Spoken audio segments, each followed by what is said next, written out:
నా పైన నలుగురి మీద అటెంప్ట్ మర్డర్ కేసు కట్టి అది వీళ్ళ ఇంటి మీద దాడి చేసి వాళ్ళు ఎవరో గూండాలు రౌడీలు అర్ధరాత్రి వచ్చి ఇంటి మీద దాడి చేస్తే అయ్యా కాపాడినని ఫోన్ చేస్తే పిచ్చ కింద తాగినావా అని అన్నాడంట.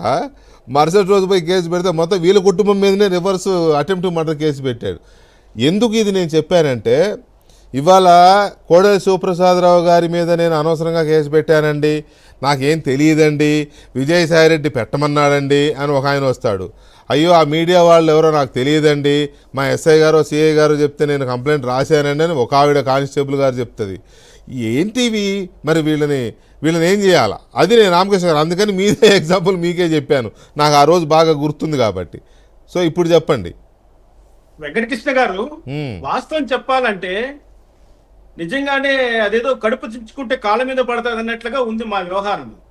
ఆ కంప్లైంట్ ఫాల్స్ కంప్లైంట్ కదండి. మొత్తం అన్ని వాళ్ళు ఎక్కడెక్కడ ఏం చేశారు, ఏ బార్లో కూర్చొని స్కెచ్ చేశారు, ఎంతమంది పార్టిసిపేట్ చేశారు, ఎంపీ పిఏలు మినిస్టర్ పిఏలు కలిసి డబ్బులు ఇచ్చి కొడవళ్ళు ఇచ్చి ఇంటి మీద పంపించి దాడి చేయించి కారు మొత్తం ధ్వంసం చేసేసి ఇల్లు ధ్వంసం ఇంత జరిగినా కూడా కూటమి ప్రభుత్వం వచ్చిన తర్వాత చాలా ఆనందంగా పోలీస్ స్టేషన్కి వెళ్ళానండి మళ్ళీ కలవడానికి మా సిఐ గారిని.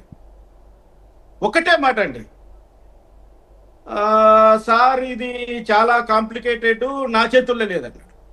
ఇప్పటికి కూడా మళ్ళీ ఏదో హైకోర్టుకి వెళ్ళాను, కేసు వేసుకున్నాను, అదే జరుగుతోంది అనుకోండి. వాస్తవం చెప్తున్నానండి, పట్టాభి గారు బాధపడకూడదు. పట్టాభి గారు కూడా నాకంటే చాలా బాధితుడు. చాలా విషయాల్లో ఆయన మేము కూడా చాలా బాధపడ్డాం. జరిగే సంఘటనలు ఫాల్స్ కేసులు పెట్టారు, తప్పుడు కేసులు పెట్టారు, నెలల తరబడి జైల్లో పెట్టారు. వాటిపైన కూటమి ప్రభుత్వం ఏమైనా మాకేమైనా కొంచెమైనా ఉపశమనం కలిగిస్తుందా అన్న ఆశ తప్ప ఇంకేం లేదండి ఈ ప్రభుత్వం పైన మాకు ఆశలు. ఎందుకంటే పోగొట్టుకున్న మర్యాద, అది ఒంటికి తగిలిన గాయాలు మానిపోయేది, కానీ ఆ మనసుకు తగిలిన గాయం మానట్లేదు. మానదు కూడా పోయే వరకు మానదు. అటువంటిది ఈ రోజు కూడా కంప్లైంట్లు ఎవిడెన్స్ లేకపోయి పోలీస్ స్టేషన్ చుట్టూ వెళ్తుంటే ఆ యొక్క సిఐల మాటలు వింటుంటే, ఇప్పుడు చంద్రబాబు నాయుడు గారు ఈ రోజు అసెంబ్లీలో మాట్లాడిన మాటలు వింటుంటే ఈ రాష్ట్రం గతి ఏమైపోతుందని నా భయం పట్టుకుంది. ఎందుకంటే ఎమ్మెల్యేలకు పోలీసుల మీద అజమాయిషి ఇచ్చిన, లా అండ్ ఆర్డర్ ఫెయిల్యూర్కు బాధ్యులను చేసిన 6 నెలల లోపలే కూటమి ప్రభుత్వం కూలిపోతుంది. రాసి పెట్టుకోండి.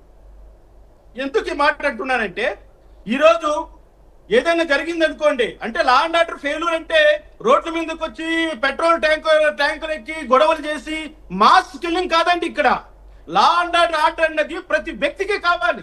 ఆ స్వేచ్ఛ, ఆ శాంతి ప్రతి వ్యక్తికే కావాలి, ప్రతి ఇంటికే కావాలి. ఏదో ఒక చోట ప్రతిరోజు ఏదో ఒక సంఘటన జరుగుతూనే ఉంది, రికార్డ్స్ చూడండి. అటువంటిప్పుడు దానికి ఎమ్మెల్యేని బాధ్యుని చేస్తే ఎమ్మెల్యే రాజీనామా చేయాలిగా. మీకున్న 164 మంది 6 నెలల లోపల రాజీనామా చేయకపోతే పట్టాభి గారు రాసి పెట్టుకోండి. అది మాత్రం కొంచెం ఆలోచించండి. ఎందుకంటున్నాడంటే, మీరు ఎమ్మెల్యేను బాధ్యులను చేస్తే చర్యలు ఉంటాయా లేదా, లేకపోతే ఎమ్మెల్యేను తూతు మంత్రంగా వదిలిపెట్టేస్తారా? అటువంటిప్పుడు ఎమ్మెల్యే పైన బాధ్యత పెట్టడం ఎందుకు? ఆయన ఎన్కాష్ చేసుకోవడానిక, మరింత దందాలు చేసుకోవడానిక, మరింత వసూలు పెంచుకోవడానిక? ఎప్పుడైతే మన భూమి, మన పట్టాదార పాస్బుక్ ఎవరి ప్రమేయం లేకుండా, ఎమ్మెల్యే ప్రమేయం లేకుండా, ఎమ్మెల్యే పిఏ ప్రమేయం లేకుండా, లోకల్లో ఉన్నటువంటి మీ కార్యకర్తల ప్రమేయం లేకుండా ఎప్పుడైతే పట్టాదార పాస్బుక్ రైతు చేతికి వస్తుందో అది లా అండ్ ఆర్డర్ కు సంబంధించిన అంశం. ఎప్పుడైతే బాధితులు పోలీస్ స్టేషన్కి వెళ్ళి ఒక కంప్లైంట్ ఇచ్చి దాని మీద విచారణ చేయమని అడిగినప్పుడు ఆ